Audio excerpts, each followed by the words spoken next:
บัดนี้นี่เด็กกัดแค่นี้นะ เห็นไหมนะ แม่นบ่วะตาขาบพี่น้อง ตะขาบ ไต่ขึ้นกับตัวขาเนาะเจะเห็นอยู่ว่ากินยังไง จังหวะเลย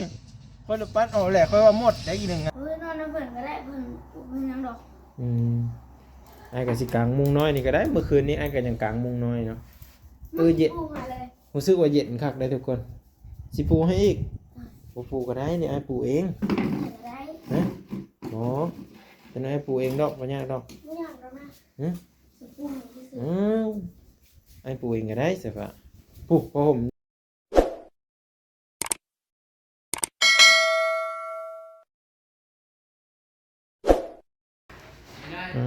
ที่สุดคนเอ้ยคุกเขกอยู่ห้องนี่นะเบิ้งมาบางเข้าไปเบิ้งก็เด้อพี่น้องเด้ออีสังล้มโอ้เล่มันสิล้มแล้วได้นี่เฮ็ดยังกันน่ะไปนั่นน่ะสายฟ้าเฮ็ดยังกันน่ะเบิ่งนั้นมันสิคว่ำแล้วนี่โอ้ยโอ้ยสินอนแหละโอ้ปูบ่นอนบ่ปูบ่นอนเนาะตัวทรงเสื้อคือเปื้อนแท้นี่เอาไปซักเลยเสื้อเปื้อนเนาะโอ้ตกเตียงเลยนี่บ้องแน่นี่ผูมันห่างกันยับเขาอีกติ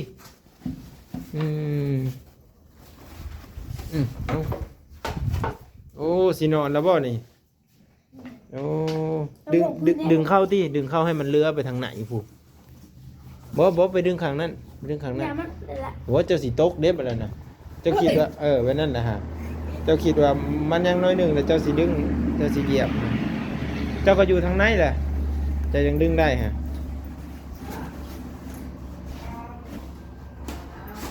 พอแล้วสำนั้นแหละโอเคได้ปะ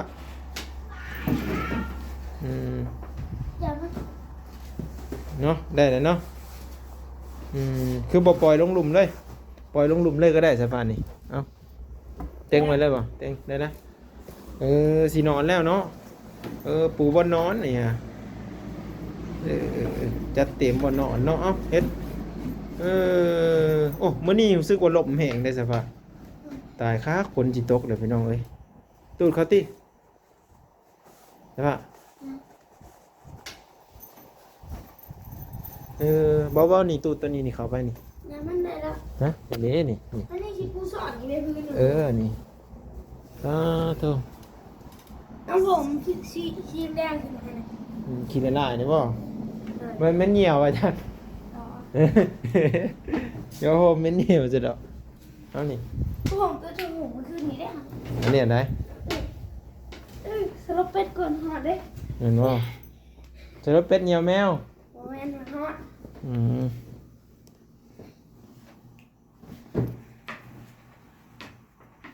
เพิ่นปูเพิ่นอยู่บนนอนเพิ่นสิได้นอนพี่น้อยต้องปูกันเนาะนอนไปก่อนน้องเลยมาบ้างก็สิได้ยืมมุ้งเพิ่นนี่แหละพี่น้องเอ้ยนี่นอนฟังก็ได้มุ้งน้อยสายฟ้าบ่แล้วให้จะนอนซะจะไอ้นอนกว้างเฮ็ดจะได้บ่เป็นนั่งเขาก็มักนอนขอบมุ้งเจ้านี่เด้ซะให้ยืมไปกลางก็ได้ติได้เนาะบ่อยากให้ยุงกัดนะแต่อีสายฟ้าว่าสิให้นอนนนะน้ำบุญทวีนั่นนุ่งจังบ่ได้กัดเจ้าบุญทวีก็ให้เพิ่นนอนผู้เดียวสิอ้ายก็สินอนอยู่ในนี่แหละนอนน้ำเพิ่นก็ได้เพิ่นยังดอกอ้ายก็สิกลางมุงน้อยนี่ก็ได้เมื่อคืนนี้อ้ายก็ยังกลางมุงน้อยเนาะเย็นรู้สึกว่าเย็นคักได้ทุกคนสิปูให้อีกปูก็ได้นี่อ้ายปูเองได้ฮะอ๋อเป็นอ้ายปูเองดอกบ่ยากดอกไม่อยากแล้วนะสิปูให้ที่สุดอ้ายปูเองก็ได้สิฟะปูพอผมอยู่กับห้องกลางพุ่นว่ะได้ปืนนี่เด้ปืนนี่นะเอาไปซะเอาที่นอนหอได้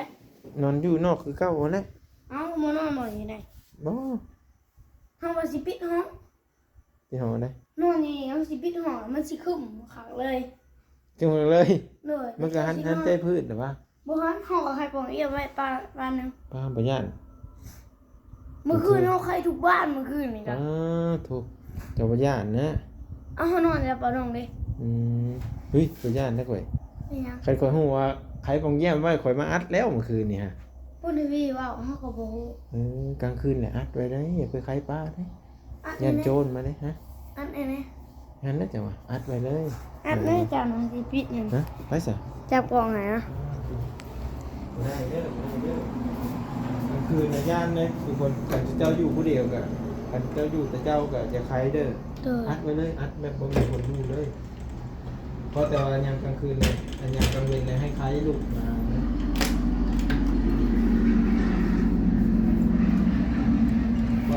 ก็อยากให้เพิ่นไขไว้นะทุกคนถ้าเพิ่นไขไว้เนี่ยแม่นว่าย่านแนวบ่ดีนั่นแหละเนาะแนวบ่ดีกลางค่ำกลางคืนนะใช่ปะอัดไปเลยมันกระตึบเนาะ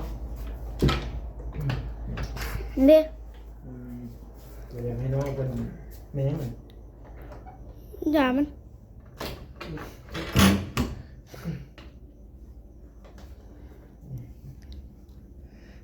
เดี๋ยวเขามาเจ้าได้กันเจ้ามือคนนี้เรียบร้อยไปแบบนี้จะน้อยสิปัวเองเนาะคนดูคนนอนก็ได้ เอาพี่เอาผมซื้อพ่อมาเลย เฮาก็สินอนอยู่นี่แหละทุกคนเนาะปูนอนอยู่นี่นี่เนาะนี่เนาะ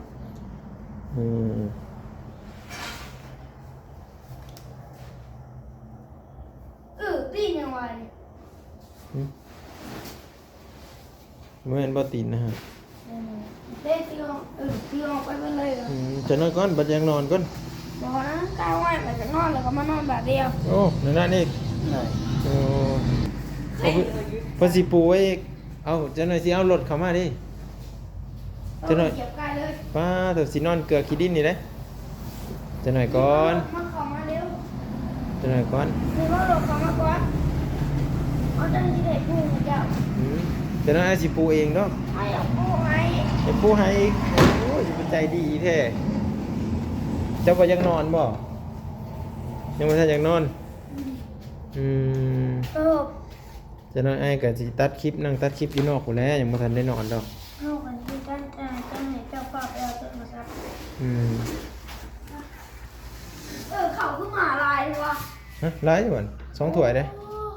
เอ้า1เผื่อเลยบางทีคนมา เต็มเลย น้ำเลยนี่ฮะ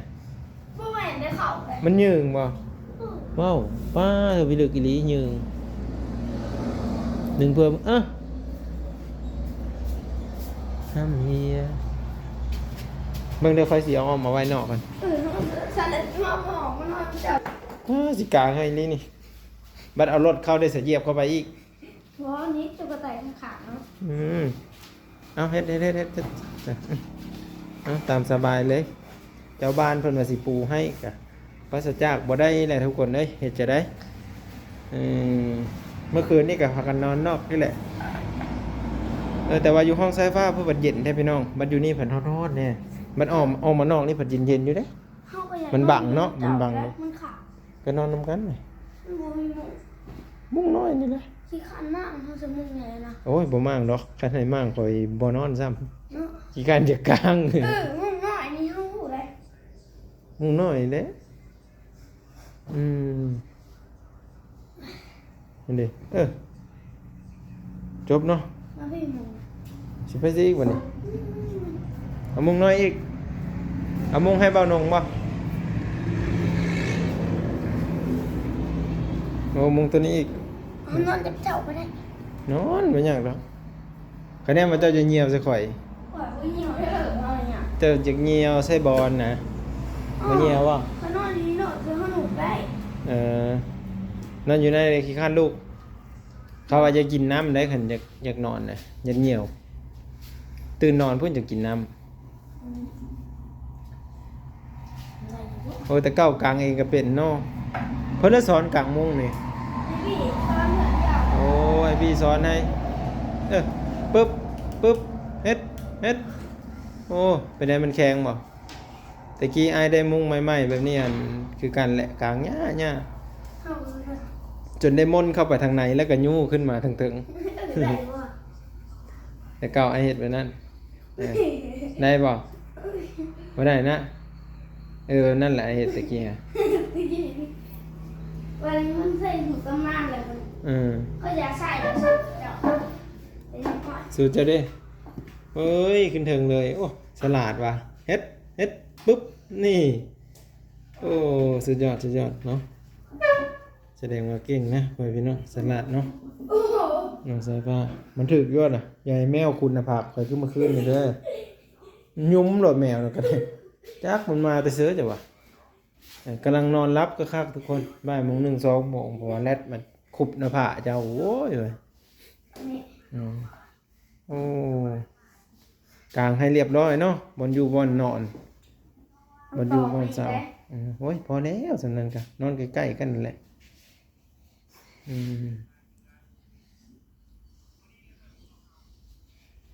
โอ้สิปูให้เลยเนาะเฮ็ดซะนะเจ้าบ้านเพิ่นว่าปูได้เฮ็ดจะได้ใส่สูตรเดิมมีบ่ขึ้นตั้งมีบ่เถอะสายฟ้าต้อนรับอย่างดีเด้พี่น้องเนาะยินดีต้อนรับทุกคนเด้อพี่น้องเด้อหวยไอซิมอยากมาอยู่นำสายฟ้าเนาะเฮ็ดปึ๊บปั๊บโอ้สูตรนี้คือขึ้นตั้งแม่นแฮงเลยเป็นบ่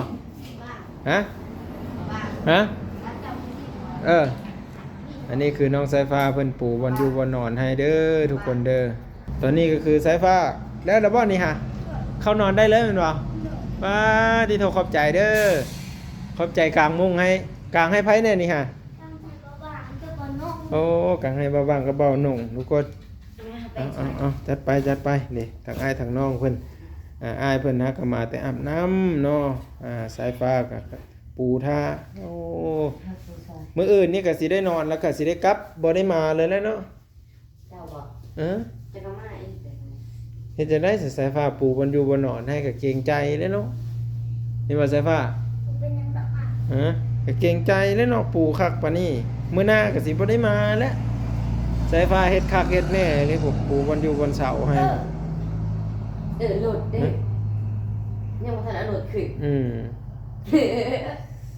เดี๋ยวมากอีก เดี๋ยวพอมาเดี๋ยวพอคิดลาย คิดร้ายนั่นได้ เดี๋ยวพอเราหลุดมาเขาก็มุ่งออกเดี๋ยวเราก็ฮึโผงขึ้นวันนี้เขาก็ปูไหม อยู่ได้เลยเนาะ หน่อย ได้นั่งก็ได้ไปนั่งก็ได้เอ้าสำนี้แหละทุกคนเอ้ยเนาะได้เห็นบรรยากาศก่อนนอนเนาะนี่เอ้า ปักไข่มี ไปไหมเดี๋ยว ขอบใจขอบบุญขอบคุณที่รับชมเบิ่งเนาะวิถีชีวิตมื้อนี้น้องๆเพิ่นก็ตั้งใจเนาะปูบอนอยู่บอนเซาให้ทุกคนเด้เอาเดี๋ยวบางๆก็สิได้จบไปเพียงซ้ำนี้เนาะสิได้เอารถเอาหลังเข้ามาก่อนเนาะน้องสายฟ้าเนาะเอาวิดีโอหน้าพอกันใหม่สบายดีโดยไว้พี่น้องไป ตั้ง เด้อ สองบาทเด้อ โดยเป็นกำลังใจให้เลยเนาะ โดย มื้อหน้าจึงสิได้มาหาน้องสายฟ้าอีกไว้พี่น้องให้มาอยู่บ่ ให้มา ให้มานอนอยู่ ให้ FC กดติดตามให้เบา โดย ๆกดติดตามให้เบาๆฮอดพันเด้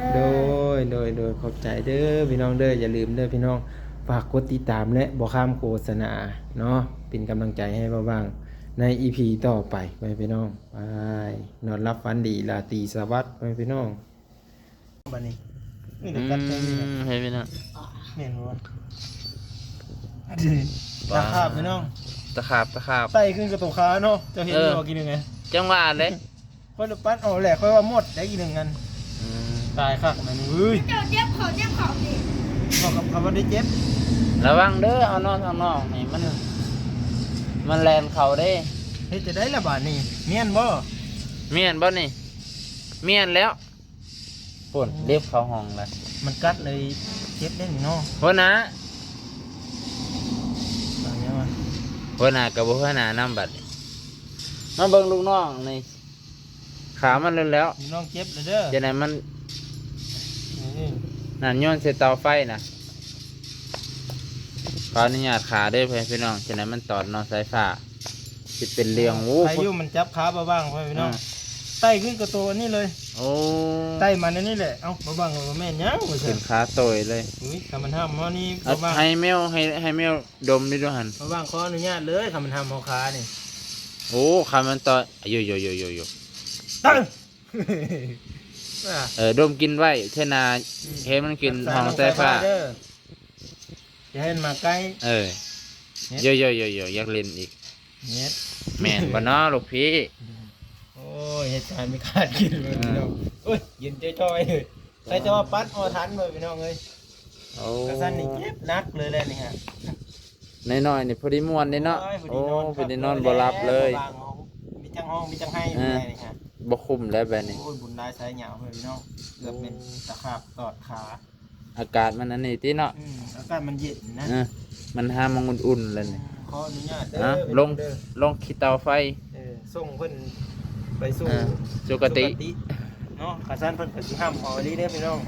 เฮ้ยยานยานเว้ย เดี๋ยวไว้เด้อเดี๋ยวนี้เขากลับมานั่งย้อนแค่อยู่นี่นะ นั่งย้อนแข่งมันมาสิแสมันเห็นแสงไฟนี่แหละคิดว่า นั่งอยู่แบบนี้เนาะก็ใต้ไผ่แฟบตัวซับมาแหละมันมาตรง โอ้ ปั๊บตรงนี้เลยใส่ขึ้นมานี่เลย ปา ขึ้นมานี่เนาะ แล้วมัน เอานั่งแบบนี้นะ แล้วมันเข้ากางเกงนะครับบูซึกเลย หมดเลยทุกคน น่ากลัวมาก สวิตช์นะจักแม่นนะมาตอดมาพบวันนี้แล้วก็ปัดโอ้ โอ้ เป็นอยู่ฮะก็บ่เห็นนั่นก็ โอ้ เข้าไป ครับแม่พี่น้อง แบบนี้แหละทุกคนเลยได้เนาะ ฝุ่นบรรยากาศก็ตามเห็นตามเคยแต่ตอนค่ำตอนแรกเนี่ย รถกับวันเด้พี่น้องเอ้ยรถหลัง ขึ้นกับเสียงดังขับถีบเลยพี่น้อง ป้าโตรถปั่นหมอลำเลอะพุ่นน่ะ ไทยแลนด์